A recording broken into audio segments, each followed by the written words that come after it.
you were scammed. They cheated on you. You got f***ed over. That happened, and it wasn't your fault. You got tricked by a master manipulator.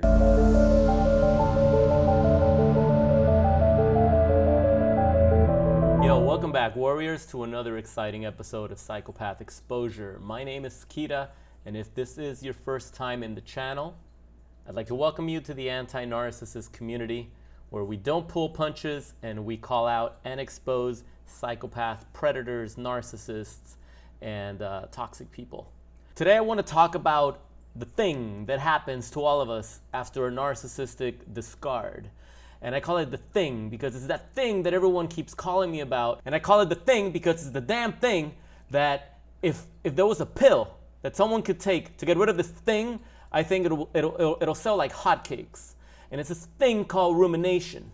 This is when we compulsively, obsessively overthink about the narcissistic entanglement that we were in, when we just can't stop that hamster wheel from spinning, going back and back and back and forth, all the way back to the beginning, just replaying the tape over and over and over again.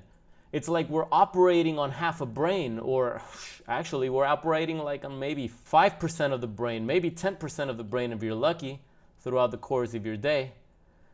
Because 95% of your brain is preoccupied with this mesh, this wall of darkness, this thick brain fog that's heavy and just doesn't let you focus, doesn't let you concentrate on your job, on your tasks, on your goals, on your freaking life, on the things that you used to love and enjoy. You just can't do it. It's called rumination. And it's a term that you've probably heard before.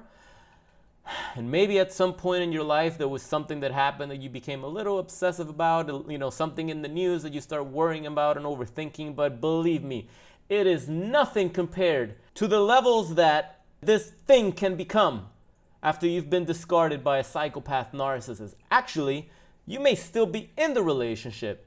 As a matter of fact, you're probably still in the relationship right now, overthinking, wondering if you're being cheated on, wondering if they're lying, wondering why they came back and now they're going back to their old ways. This rumination just doesn't let you breathe, doesn't let you think straight.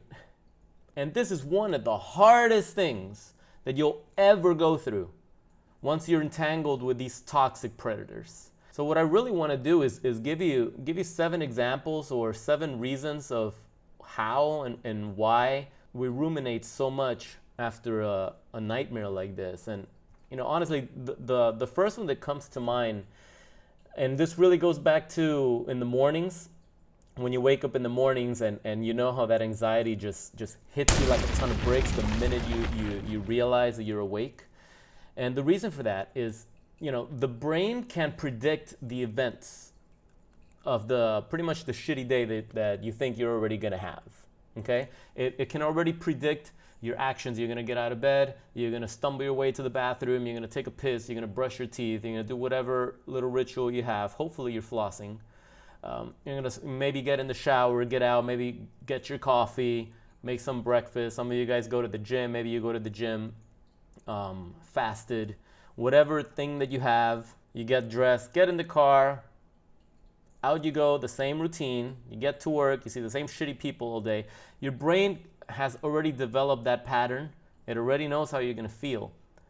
And now that you have this trauma that has been added onto that mundane lifestyle, it pretty much knows this is gonna suck.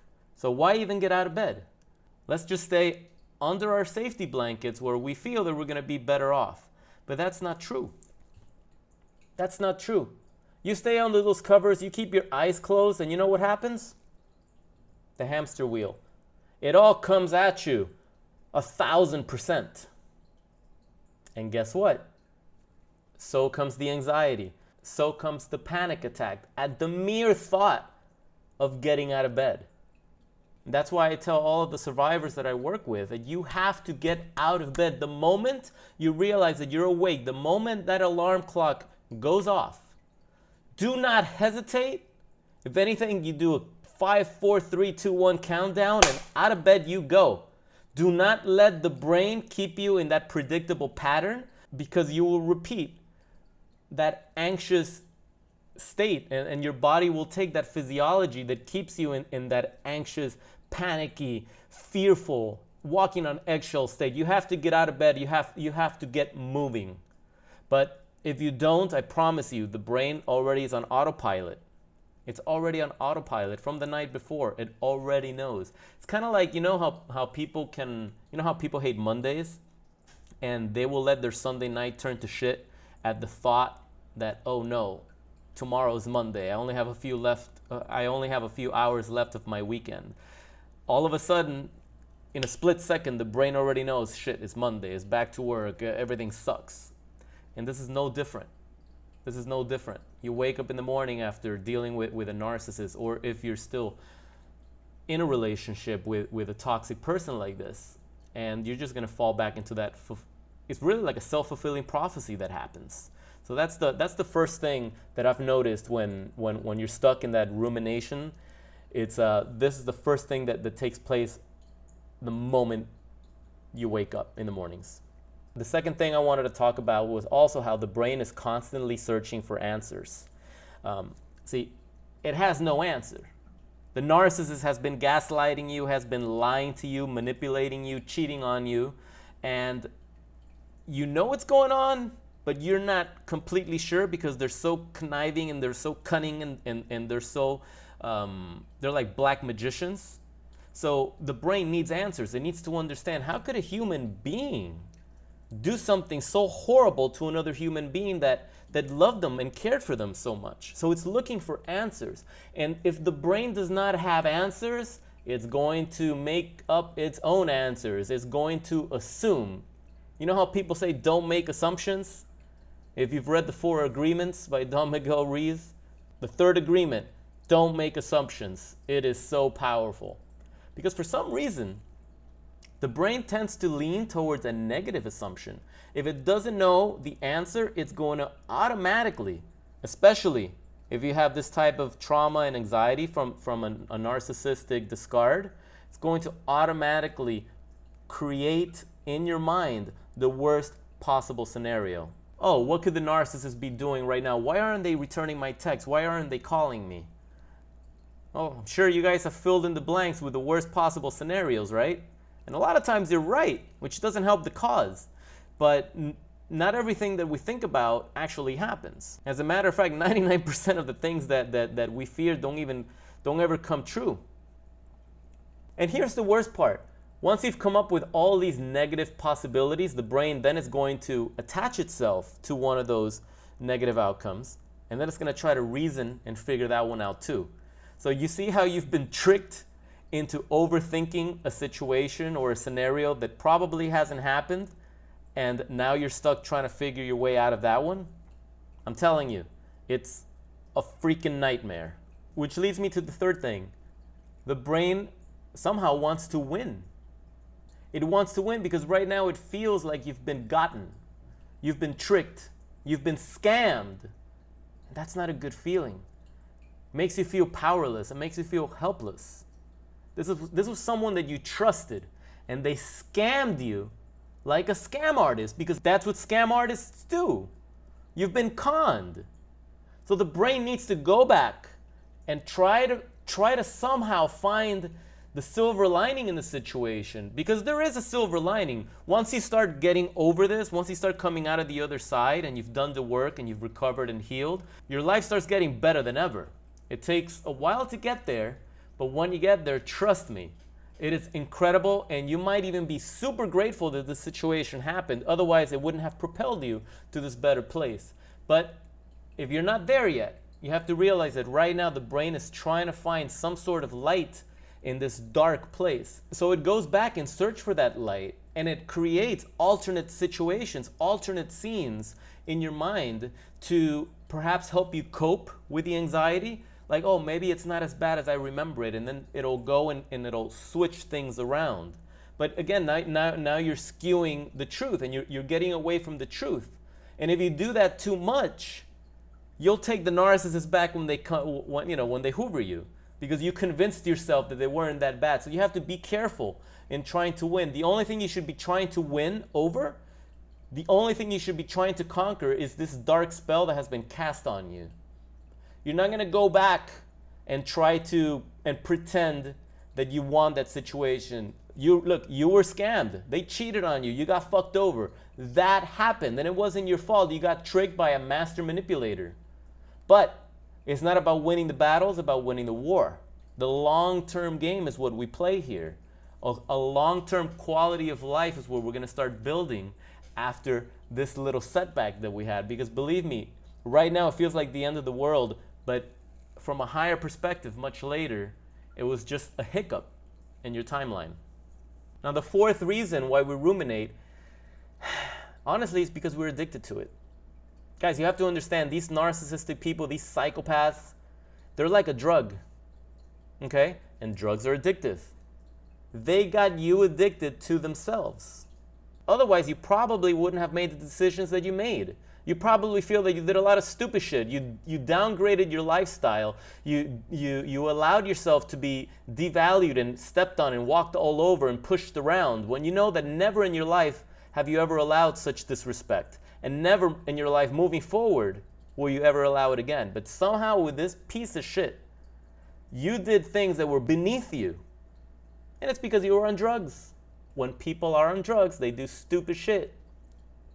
And narcissists are like a drug, and you've been addicted to the narcissist. So now you're addicted to thinking about the narcissist, thinking about the situation that you felt like you had no control over because they stole that control from you.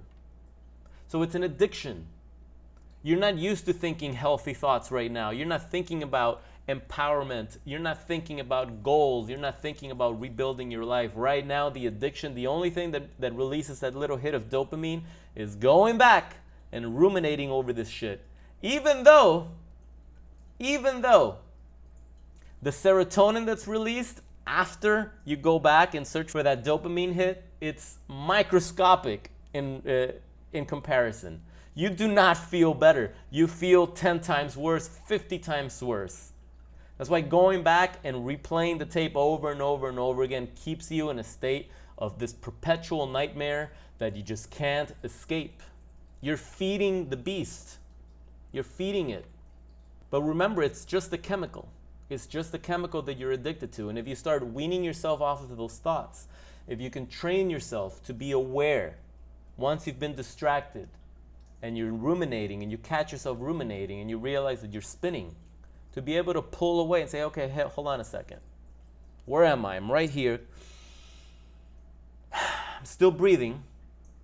This motherfucker's not in front of me right now. My life is not in danger right now. These are just my thoughts that are creating an emotion, that are making me feel anxious. Okay, can I separate myself from that for just 10 seconds, 20 seconds, 30 seconds, a minute? A little bit at a time. If you can do that, the addiction slowly starts wearing off. You're not going to do it cold turkey. It's too crazy. The trauma bond is too strong. But you can start weaning yourself off of those thought patterns and start replacing them with higher quality thoughts, things that you actually want, things that you're chasing now rather than running from. And this just goes right into number 5. We somehow feel that if we just go over it one more time, just one more time, we're going to feel better. And that's not true, is it? How many times have you told yourself in the shower, let me just replay the situation because I think I got it now. This is what happened. When they said this, they were actually with that person. And before you know it, you've been in the shower for an hour. Your shampoo bottles are like, they're just watching the drama, right? Like a soap opera. Your head is on fire. Because that's what it feels like. It's like you're in your own hell. Your head is on fire. And do you feel any better? At the end of that movie that you just replayed, in hopes that you were going to feel better at the end, you're back in square one, and you feel like shit again. Was it worth it? No. But we do it. Again, it's an addiction. And you know what's funny? This is number 6. I realized that with myself a lot. We feel that we need to rehearse the story so that when we tell our friends, by the way, our dumbass friends that don't understand what the hell we went through and never will until they go through it, right? We feel like we need to rehearse the story, so we replay the tape, and now we start narrating the situation Because you already know, oh, at 3 o'clock I'm gonna speak with this person. I'm gonna tell them all about it. So let me make sure I get my facts straight. And then you start narrating the freaking story. Again, sometimes in your shower, sometimes driving on the way to work, whatever. You're going through it so that you can put it out into words. But what if I told you that you already know your situation and you know the entirety of it right away? The minute you try to put it into words, it starts getting stretched. And now it comes with all these feelings and dark emotions and anxiety and panic and all this crap, right? But you already know it. Okay? You already know the beginning, the middle, the end, all at once. Putting it into words is not needed unless you're trying to tell the story. But why are you trying to tell your story to your dumbass friends that don't get it? And half the time turn on you and tell you that you're the problem, that you're obsessed, that you're the crazy person. And maybe the other half of the time, they're flying monkeys because your narcissist ex already got to them first and convinced them that they were the victim and that you're the monster. So you see? Is it worth it? No. But again, we do it. That's that thing, the rumination. That's what happens. That's why it happens.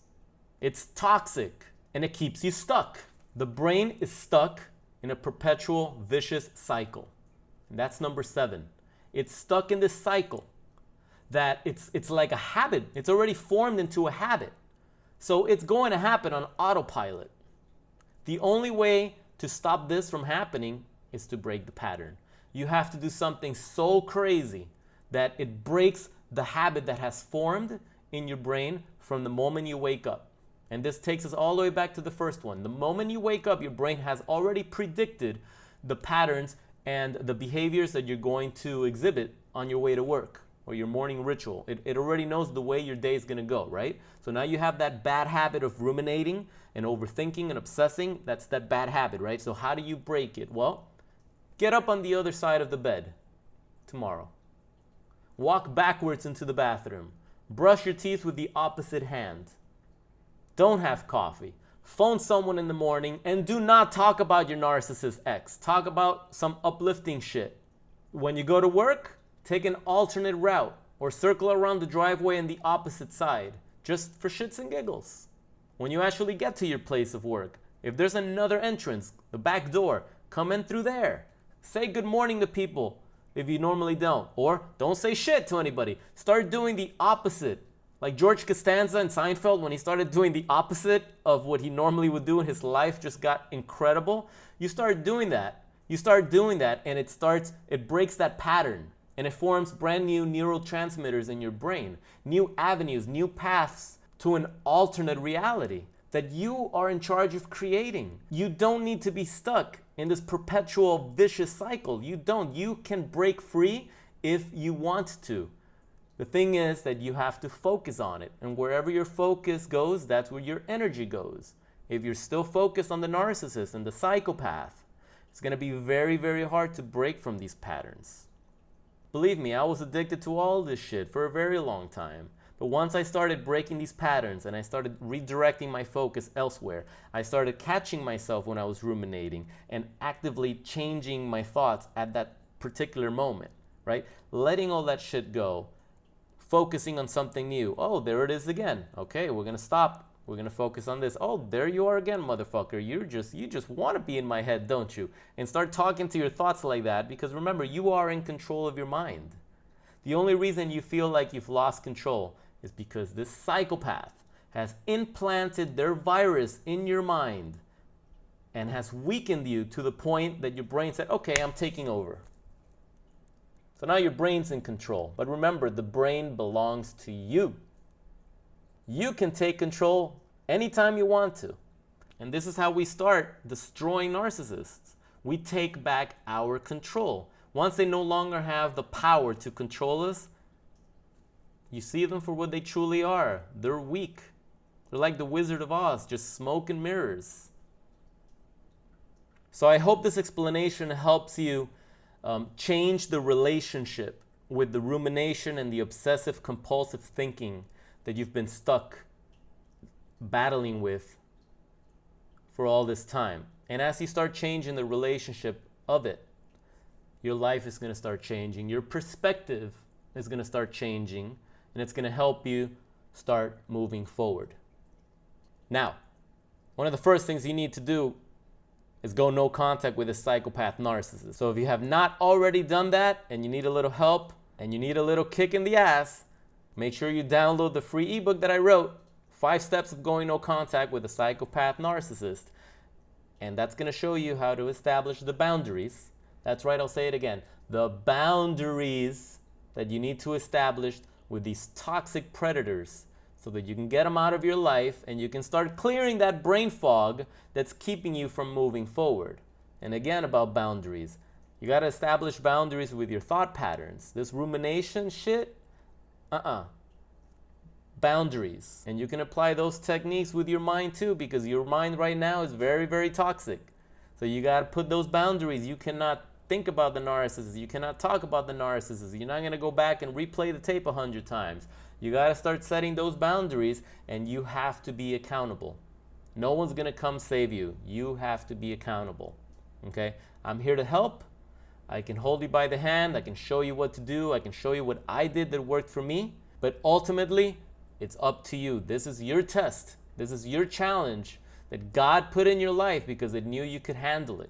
There's something bigger and better waiting for you at the end of this dark puzzle. If you need a little guidance and you'd like to work directly with me, shoot me an email at info@psychopathexposure.com or click on the link below for more information on how we can set up a private one-on-one coaching mentoring session. Hope you guys are having an awesome start of your week. Once again, my name is Kira. This is Psychopath Exposure, and I wish you guys well. I hope you can fill your mind with much more uplifting and powerful thought patterns so that you can once and for all break away from these chains that are keeping you bound in hell to this demon. All right? Don't forget to subscribe to the channel if you haven't already done so, and click on the little bell icon so that you can get notified every time I drop a new video. Thanks again for your support, and I will talk to you guys in the next video. Take care.